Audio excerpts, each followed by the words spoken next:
గెలిపించుకోబడలే, మొన్న కూడా గెలిచాడు, ఈసారి కూడా గెలిపిబడలే. ఎవరో తిడితే అందరా ఇస్తుందా? ఇప్పుడు చించిండే ఈ డబ్బులు 2000 వేసా, మళ్ళీ 5500 వేస్తుండే. ఉచితంగా పథకాలు ఇచ్చి సోమరిపోతులు చేస్తున్నాడు. మేమెందుకు తిడుతున్నాం? తిట్టేవాళ్ళు తిడుతున్నాం. నేను ఇష్టంగా తిడుతున్నాను జగన్ని. జగన్ అంటే గెలిచినాడు కాబట్టి మన కూడా ఇష్టమే నాకేమో. చెప్పండి, ఎలా ఉంది జగన్ గారి ప్రభుత్వం?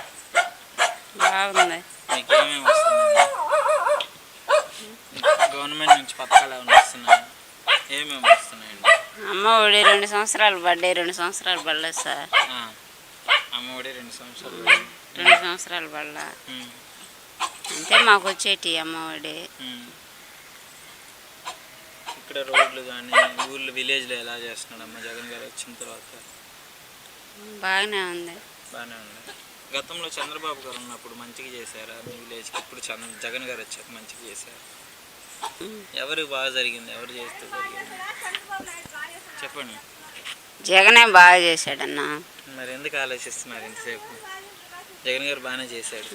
నెక్స్ట్ మరి గెలుస్తాడంటారా? గెలుస్తాడు. ఓకే. పథకాలు కానీ వాలంటీర్ల సిస్టమ్ అనిపిస్తుందా పెట్టడం? సచివాలయాలు మీ పనులు అవుతున్నాయా కానీ సర్టిఫికేట్ కోసం వెళ్ళినా కానీ దేనికన్నా సమస్య ఉందని చెప్పినా కానీ మొత్తం పట్టించుకుంటున్నారా గవర్నమెంట్ అంతా? పట్టించుకుంటున్నారు. సరే, మరి గెలిపించుకుంటావా? ఏమొస్తున్నాయా? మాకు పింఛన్లు మట్టుకు వస్తున్నాయి.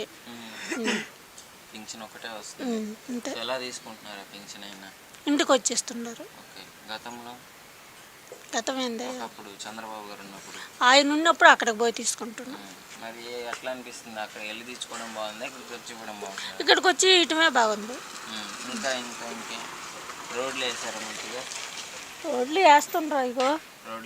ఇగో అవన్నీ. రోడ్ల సమస్య లేదు. మంచినీటి సమస్య ఏమైనా ఉందా? లేదు. మంచినీటి సమస్య లేదు. ఇంకేం కావాలి జగన్ గారి తరఫున? ఇంకేమి అడుగు, ఇంకేం వద్దు మాకు జగన్ గారి తరఫున. 18,000 అసలు ఇప్పటికి ఇలేదు ఇంకాను. 18,000 ఒక్కటి మీకు ఆగాయి. ఇంతవాటికి ఈసారి అన్నిసార్లు పడ్డాయా? ఈసారే ఆగింది. పోయినసారి కూడా పడలా. ఏంటి ప్రాబ్లం ఏమన్నా? అయ్యాము కనుక్కోలేదా మీరు? పోయాము, వేసాము అన్నారు. బ్యాంకుల్లో పోయి చూస్తే పడలా. ఓకే. సో మరి నెక్స్ట్ ఇంకెవరు కావాలి మీకు? ఎవరు కావాలి? ఆయనే కావాలా? జగనే కావాలా? జగన్ గారే కావాలి. గెలుస్తాడంటారా ఇక్కడ? గెలుస్తాడు అనుకుంటున్నాం.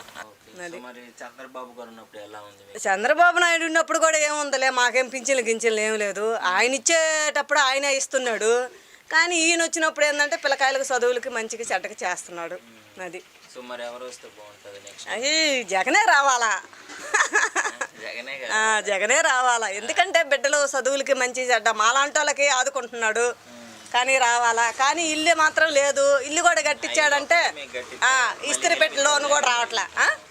ఇస్త్రీపెట్టి లోన్ కావాలి, ఇల్లు కావాలి. కావద్దండి. జగన్ ఎప్పుడైనా ఫస్ట్ నుంచి కావాలనే వేస్తున్నాం కదా మేము.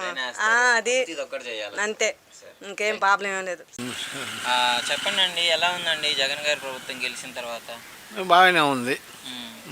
ఏమేం చేస్తున్నాడు అసలు మీ ఊరికి ప్రజలకి? పథకాలు కానీ ఇలాంటివన్నీ చేస్తూనే ఉన్నాడండి. వస్తున్నాయా? వస్తుంది. పింఛన్ వస్తుందా అండి? వస్తుంది. ఇప్పుడు పింఛన్ ఎలా తీసుకునే వాళ్ళండి ఇంతకు ముందు చంద్రబాబు గారు ఉన్నప్పుడు? ఆయన 200, 150, 300 అట్లా. ఓకే. ఇప్పుడు అదే అయితే మరి జగన్ గారు ఇంటికి వచ్చేస్తున్నారు కదా వాలంటీర్లు. మీకు అప్పుడు తెచ్చుకునేటప్పుడు ఎలా ఉండేది అసలు? ఆడికి వెళ్ళి తెచ్చుకునేటప్పుడు ఏడికి వస్తుండేది. అప్పుడు తెస్తున్నాం, మళ్ళీ ఉన్నాక మన ఊరికి తెచ్చేది. ఓకే. మోపూర్ ఇంతకు ముందు మోపూర్ వెళ్ళి తెచ్చుకునేవాళ్ళు. అంత దూరం మీరు పింఛన్ కోసం వెళ్ళేవాళ్ళు. మరి వెళ్ళగానే ఏమన్నా లైన్ లో అట్టు ఉండేదా, లేకపోతే ఎమ్మటే ఇచ్చి పంపించేవాళ్ళు? చెప్పలేదు. ఇప్పుడు మరి జగన్ గారు వచ్చాక అంతా బాగానే ఉంది.